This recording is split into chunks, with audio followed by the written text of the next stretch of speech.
Hello and welcome to the Volunteer Development Series podcast. I'm your host, Pat Delizio, the General Manager of Diamond Valley Basketball, and today we are talking about going from domestic to rep basketball as a player, as a coach, and as a parent. And to do this, I'm joined by a man who played 17 seasons in the NBL, playing 419 games. He's been coaching for over 20 years, winning a gold medal as a Vic Metro Under-18s head coach in 2022.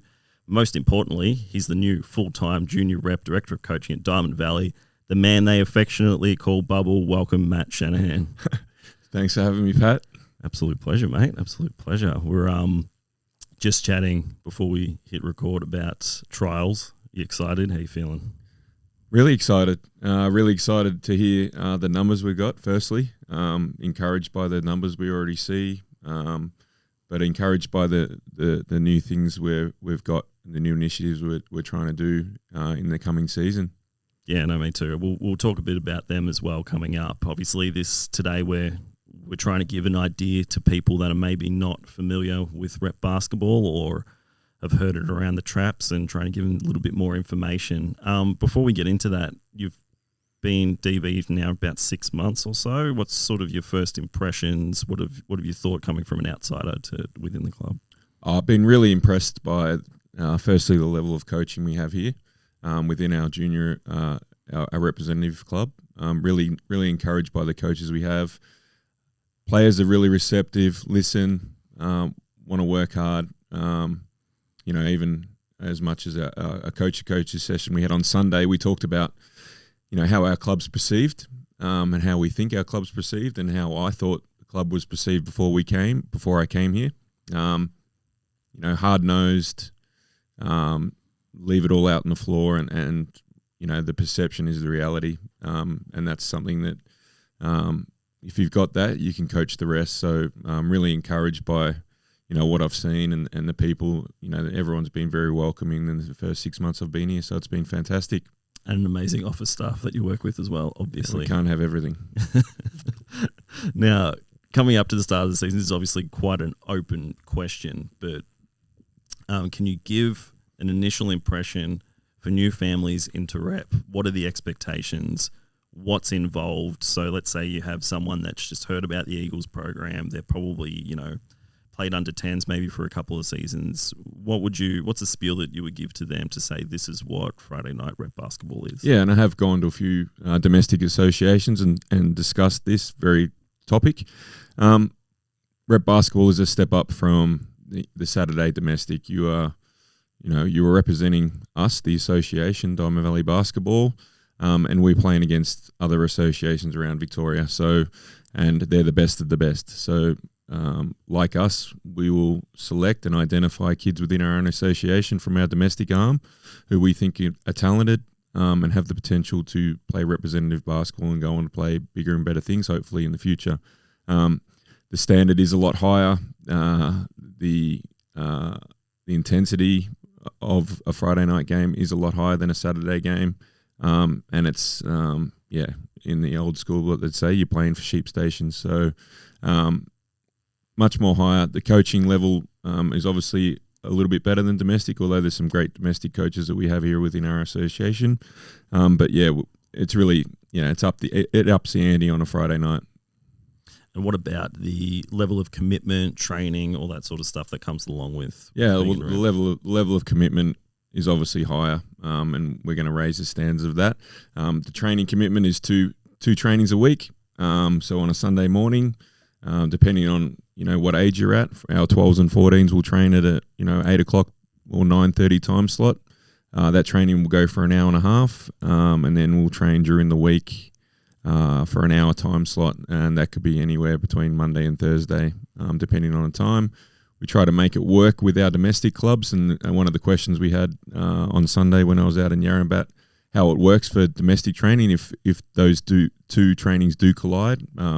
I tend to think it would work with the domestic coach at the time, or the club, and it'd be 1 week on, 1 week off. Would spend that week with us and train with us with rep, and then the next week they'll train with their domestic team. So anyone that has concerns, I guess, from clashing with trainings, we'd like to work with our domestic clubs to make sure that everyone's kept happy. Do you think that obviously there's different associations have different setups? So, you've got the club model where essentially you don't have clubs, you just have the association team that you play for. Example, Eltham Wildcats, they do that. So everyone's just a Wildcat, whereas at Darwin Valley, we have our range of clubs and we draw from that. Do you think there's any benefit from either system? What do you think is unique about those? Well, there's only a few that do that model and the clubs. I think the clubs are, as always, I've worked at several different associations. There's always been a club-based sort of feel. I think that has its own merit. I'm not really sure about the Eltham model, to be honest, but I think from my experiences that the way it works with different clubs and different philosophies, as long as we're working all together and people are following the similar philosophies and style of play that we would like at a representative arm, I think that can carry a lot of weight. So we can all work together to try to make sure these kids are in good stead when they do reach representative basketball. Something as simple as shooting, if we could come up with a united way, and we're working at that currently, united way how we teach shooting, because it's probably the most complicated thing we teach as coaches.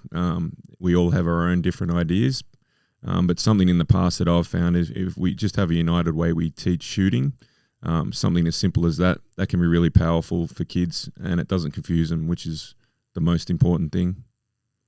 Yeah, for sure. It is a complicated thing, and there's so many iterations to everything as well. I mean, shooting off the bounce is something that's like blown up in the last 10 years as well, that probably didn't think about that much before as well. So little things like that. And you're seeing that domestic level too, right? Yeah, exactly. Basketball is the most overcoached sport. They say that. And we complicate it, the coaches.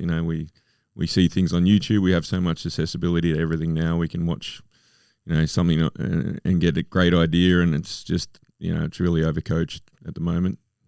So you mentioned that you went out to Yarrambat. I think you went saw polo as well. Yep. Can you talk to us a little bit about what you discussed with them when you were out there? Yeah, a lot along these lines of what we're talking about today. It was just a Q&A. I spoke about my own experience and my own journey and how it started for me, and eyeballing some kids that are my age when I started rep, as an 8-year-old, playing in a domestic competition, and then getting, asked to represent my association at the time, which was Nuttawading, which was something that when I got that letter, I still remember the letter that I got. You've been identified to represent your association. I was, so excited to do that. And then from there, representing Nuttawading to go and represent my state, play for Victoria, and lucky enough to play in 5 nationals and win 5 gold medals. And then, the journey starts from there, from, going to the AOS where I did, and then lucky enough to play as long as I did in the NBL. But it all starts from this domestic, and then moving on to rep. The basketball journey starts here, which is exciting. Absolutely. And I think we're starting to get back to now that going out, you've been out to domestic Saturdays the last few weeks now, and just starting to tap some people on the shoulder and say, hey, come along to trials, which I think is great. And it sort of harks back to that thing of feeling special and feeling like, oh, okay, maybe I can do this, because there's sort of that hesitancy sometimes, right? Yeah, exactly. It's that doubt, am I good enough? We're here to tell you if you're identified, we think you are good enough. And the tryout, we try to make the atmosphere as positive and as fun and enjoyment as a high pressure situation like tryout is. Yeah. And that's really important to us, to make sure that experience that our kids have when they come along to tryouts is a good one. So let's talk about tryouts then. We've got a lot. We've got the 8 courts. We're very lucky to have the 8 courts. Yep. Can you talk to us about some people that have registered for tryouts for the first time? What should they be expecting, and also what should maybe their parents be expecting? So they'll obviously come in. We'll register you. We'll put a number on you so we can identify you, and then we'll line you to a court. How we go about doing that depends on the age group.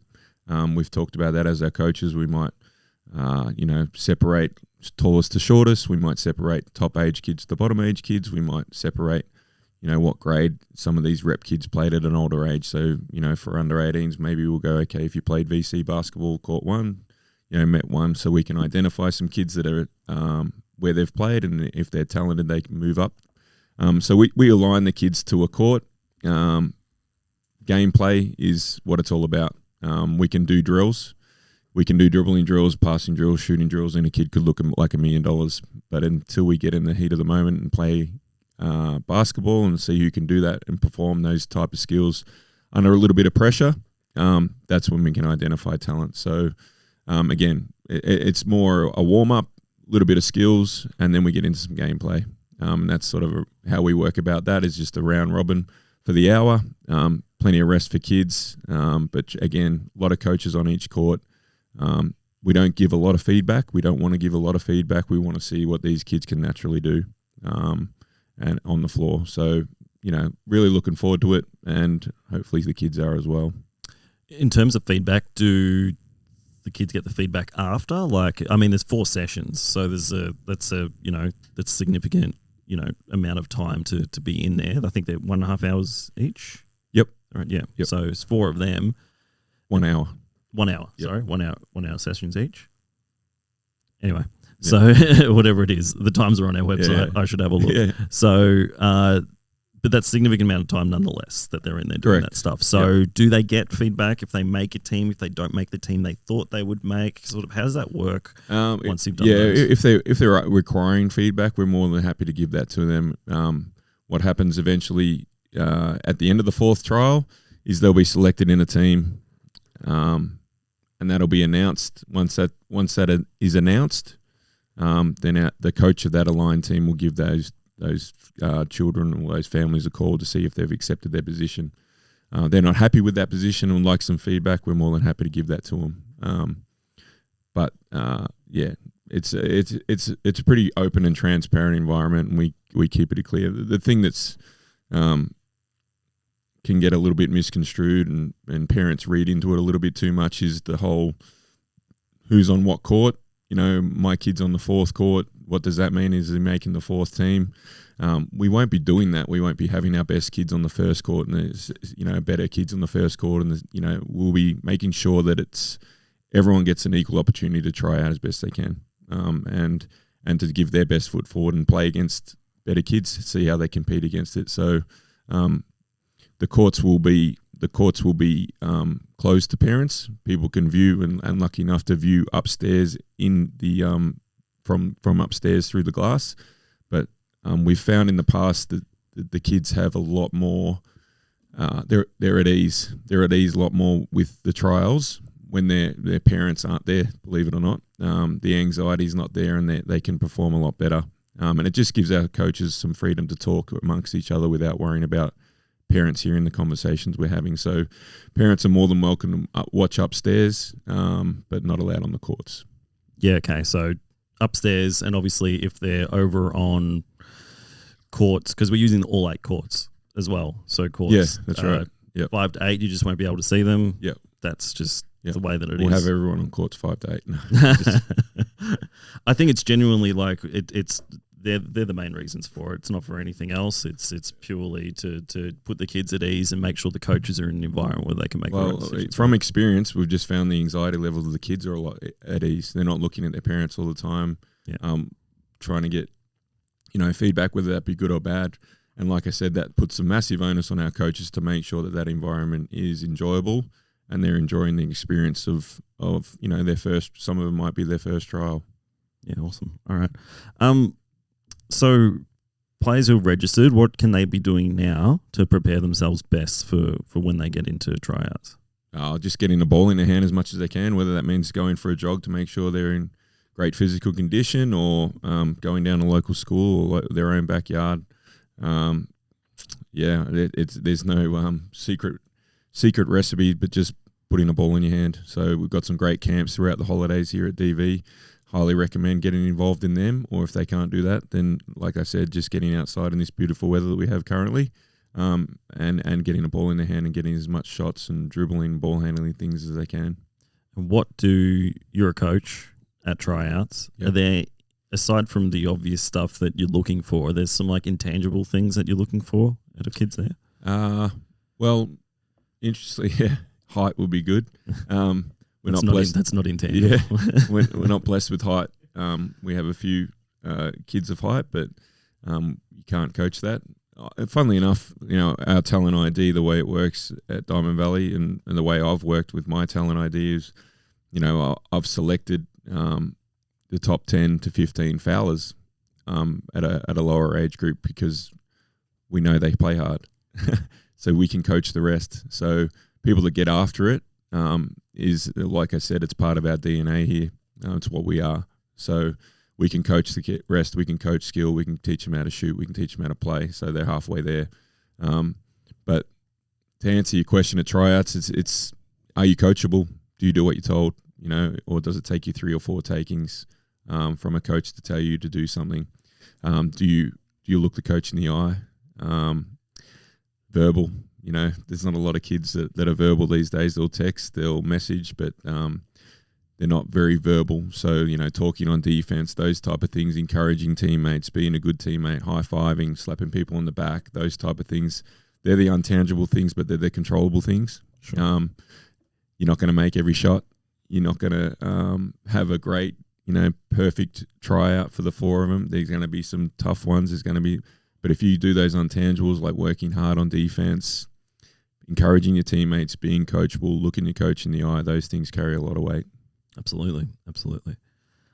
That's great. Some great tips for anyone out there preparing for trials coming up. So let's talk a little bit about coaching.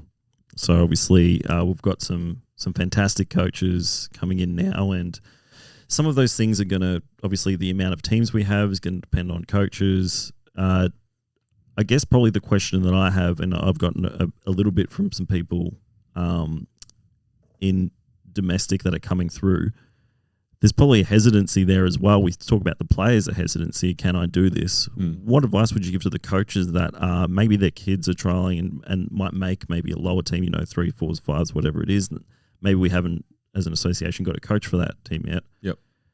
What support and what advice would you give those maybe parent coaches that are like, oh, maybe, I don't know if I'm ready for a rep. I've coached domestic a bit before.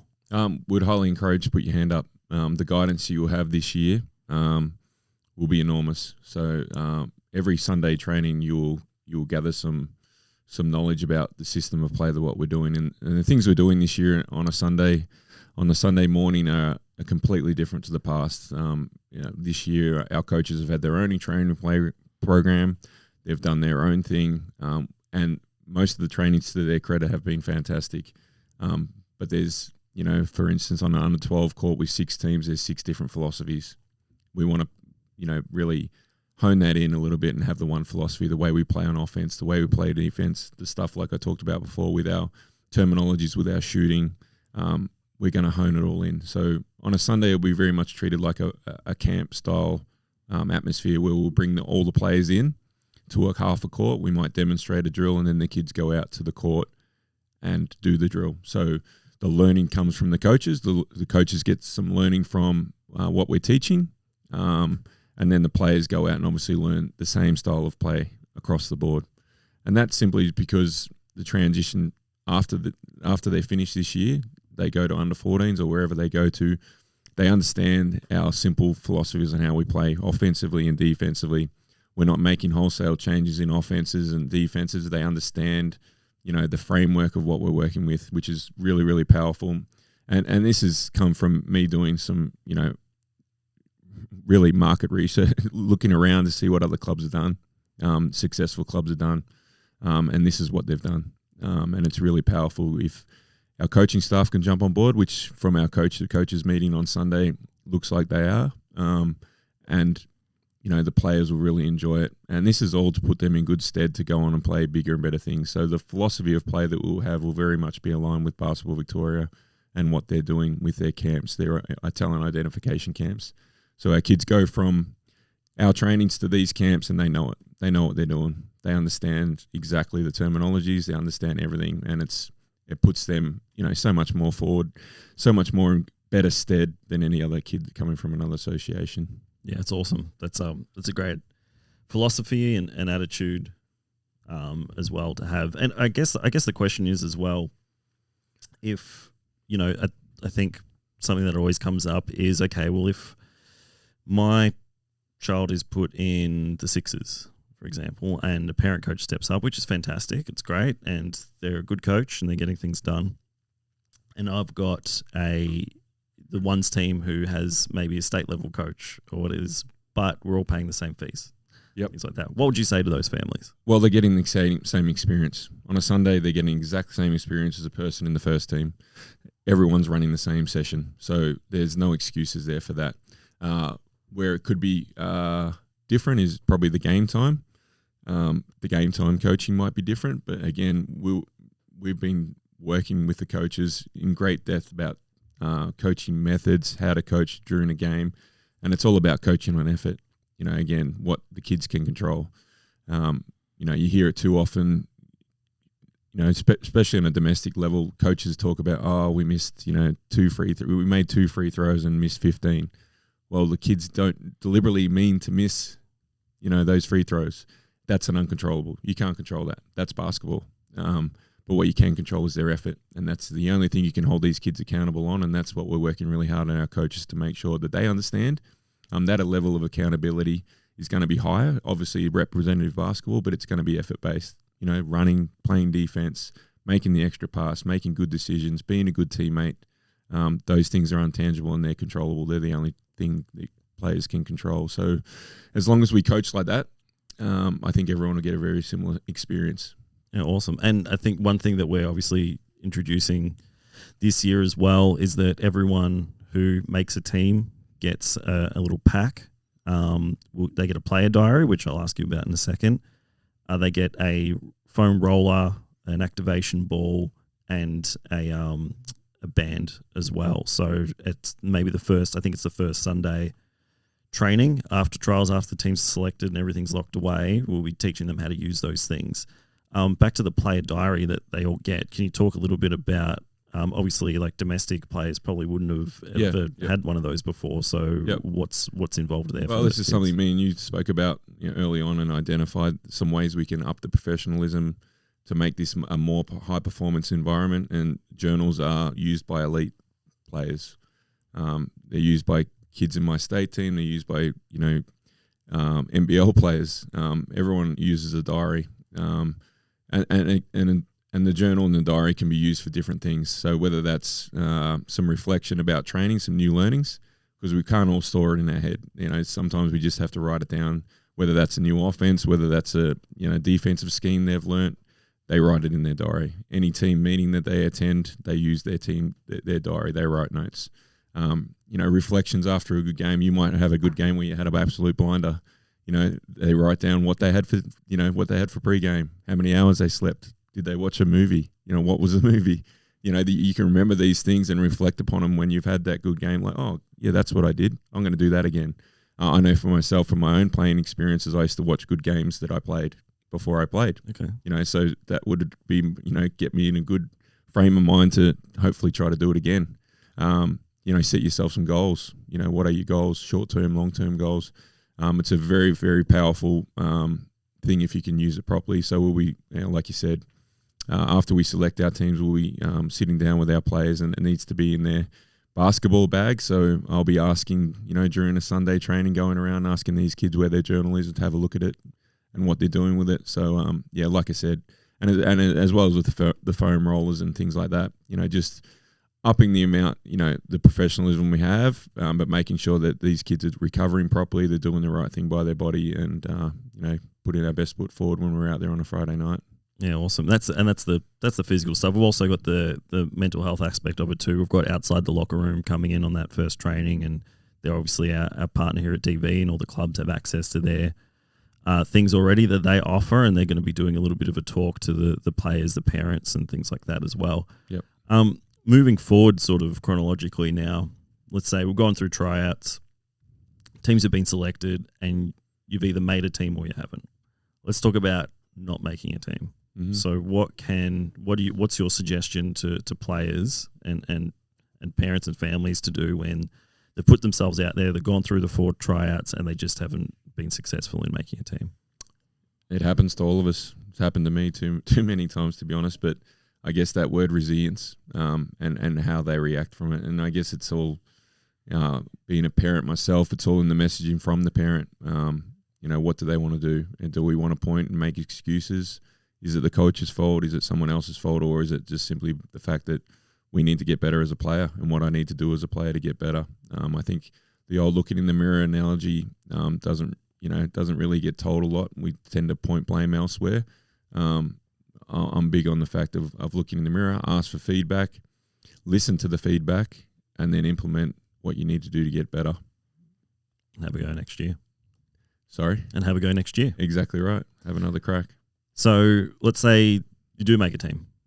We spoke about that first training that we're having, which will give a lot of information to parents and on the year, and give a lot of information to the kids and get them ready to go from there. Can you talk a little bit about how sort of the VJBL season is structured? So obviously there's grading, which is huge. That can sort of set up your whole season. Can you talk a little bit about that? Because that can be quite a confusing system, especially if you look it up online. You look at that grading matrix. Yeah. Don't even bother. Yeah. It is there's not a lot of messing around. So after trials, we need to get prepared quickly, and the coaches will work really hard to make sure that we're prepared. And then literally we're straight into grading before Christmas. So how the grading works, and like you said, if you look at that matrix online, and I don't look at it. If you keep winning, you keep climbing that ladder. If you lose, you might drop a few pegs. So it's all about putting your best foot forward and straight away. So you're straight into grading, and then after that, after that grading process, you get put in a grade. And a lot of the parents, especially the domestic teams that I've spoken to, are worried about where they're traveling, where they're going. And what they tend to do is try to keep you in the same area. So you could be playing against, local teams like Eltham, Broadmeadows, Whittlesea. Hopefully you're not travelling too far unless you're a VC team, which VC is the top of the top. So usually our first team are in the VC. They could be travelling anywhere. I gave the example of my 3 kids, which scared a lot of parents away. That one week I was in Currumborough. My wife was in Sunbury. And my other daughter was at State Basketball Centre. Yeah, so lucky enough, my mother helped to pitch in there. But look, it's not that bad. That's worst case scenario. Yeah, that is absolutely worst case scenario, and it doesn't get any worse than that. So, but both my kids are playing at a VC level, so they are travelling. So that's part of the deal. But when you are playing in those lower VJBL teams, you do tend to stay within your own area, within 40 minutes, 45 minutes, hopefully. So yeah, after Christmas, we have a little bit of a break, and then we're straight into the Australia Day long weekend tournament, Eltham Dandenong tournament, and then February, when the kids are back at school, is really our first round of VJBL, and that goes till, I said our last grand final of our VC was last Friday, so it goes all the way through to September. We have breaks obviously during school holidays where people can get away.